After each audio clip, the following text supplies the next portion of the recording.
लेकिन जब तक जेब भरी रहेगी, जब तक बेटी घर में बैठी है, और डोली विदा हुई, फिर उसकी जेब में कुछ नहीं रहता, जेब खाली हो जाती है। शक्ति 1 महीना पहले से शादी की तैयारियां करता है बाप, 2-2 महीना पहले से नंगे पांव डोलता है, भूखा डोलता है, कपड़े भी नहीं पहनता, खाना भी नहीं खाता, नहाता भी नहीं है, लेकिन थकता ही नहीं है।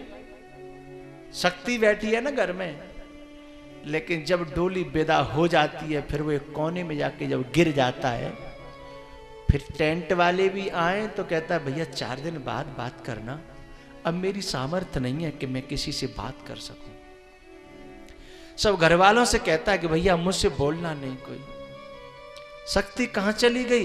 1 महीना से तो रुक नहीं रहा था, अब उसके पांव टूट गए, अब खड़ा नहीं हुआ जा रहा, शक्ति चली गई। और खुशियां घर में, शादी जब बच्चे की आती है, देखो कितनी रोलचोल रहती है, लेकिन कब तक? जब तक डोली विदा नहीं होती है तब तक। और जैसे ही डोली विदा हुई, सब रिश्तेदार कहने लगते हैं भैया मन नहीं लग रहा, अब हमें यहां से जाने दो, अब यहां अच्छा नहीं लग रहा, क्षमा करना। सब इधर उधर रम जाते हैं।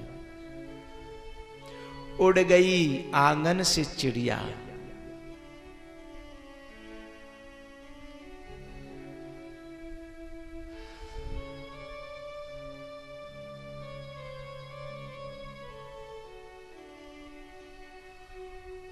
उड़ गई आंगन से चिड़िया, घर अकेला हो गया, सूनी सूनी गलियां रह गई, खत्म मेला हो गया। ऐसे मेला खत्म हो गया हो। प्यार से दिल जीतना कोई मेरे देश की बच्चियों से सीखे। प्यार, सेवा और समर्पण। कितना समर्पण है, उसी के जीवन का फैसला करने की चर्चाएं हो रही हैं शादी की, और उससे पूछो तो वो बोलती नहीं है। क्यों? बोले मेरे पापा जाने, मेरे भैया जाने, मेरे चाचा जाने।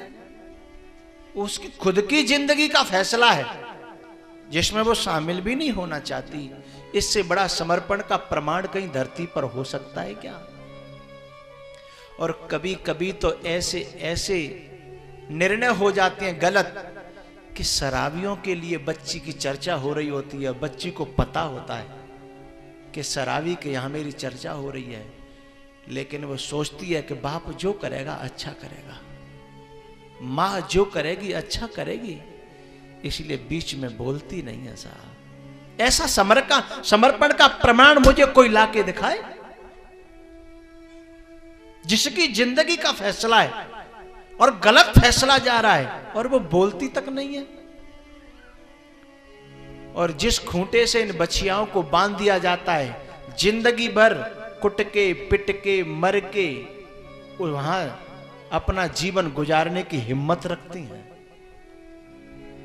अच्छी बच्चियां तो कभी शिकायत तक नहीं करती, कहीं दूसरी जगह से मालूम पड़ जाए वो अलग बात है, लेकिन उनके मुंह से कभी शिकायत नहीं आती।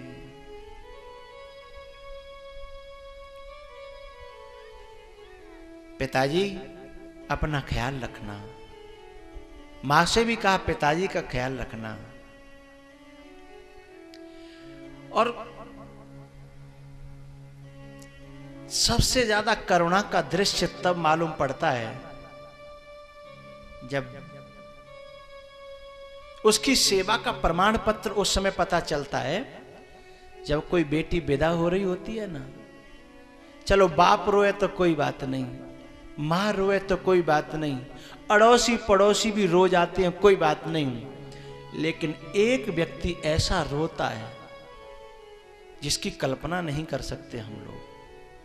बताऊं,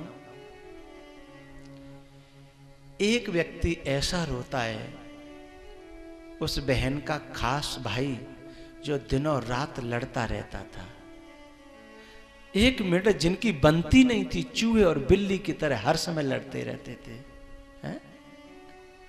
और जब वो विदा करता है और जब वो उसकी कमीज से लिपट जाती है है, उसके कपड़े पकड़ लेती है और वो जबरदस्ती जब डालता है उसकी डोली में,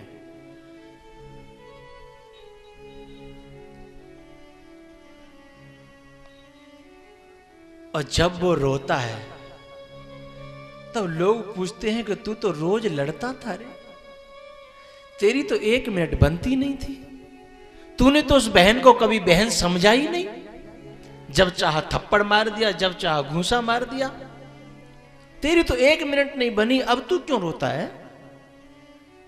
तब वह रो करके एक ही बात कहता है, हमेशा गलती मेरी ही थी,